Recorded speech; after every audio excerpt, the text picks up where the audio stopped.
आज म खिचडी बनाउँछु। म खिचडी बनाउनुको लागि एक टुक्रा फर्सी लिएको छु, त्यहाँदेखि फुलकोपी, 2टा आलु, 2टा सालगुम लिएको छु। म यिनीहरूलाई काटेर रेडी गर्छु। मैले काटकुट गरेर धोइधाइ गरेर रेडी गरेँ। अब म पकाउँछु। मैले सब्जी धोएर फर्सी र आलु धोएर मैले रेडी गरेँ। मैले यता फुलकोपी अनि ओलकोपी मैले काटेर यी दुईजनालाई चाहिँ मैले बोइल गरेको थिएँ। बोइल गरेर यसको पानी फेकेँ। अब म पकाउँछु। मैले कराई बसाएँ।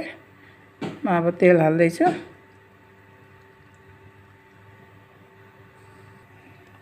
तेल गरम हुँदैछ। तेल तात्दैछ। म आलु चाहिँ फ्राई गर्दैछु, किनभने 2टा आलु काटेको थिएँ। 2टा आलु हालेँ मैले खिचडी बनाउनुको लागि। मैले आलु फ्राई हुँदैछ। आलु फ्राई भयो। म अब आलु उतार्दैछु। अब म फुलकोपी फ्राई गर्दैछु।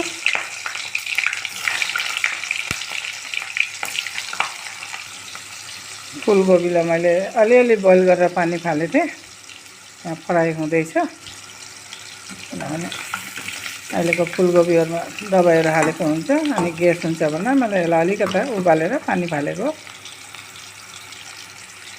फ्राई भयो। यसलाई म उतार्छु फुलकोपीलाई। अब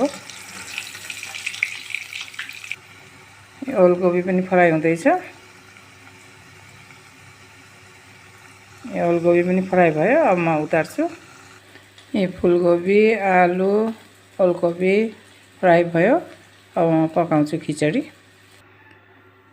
मैले मसुर दाल र चामल एकपट भिजाएको थिएँ। मसुर दाल अलि सानो बाटीको आधा बाटी भिजाएको थिएँ। म यसैमा भुटेर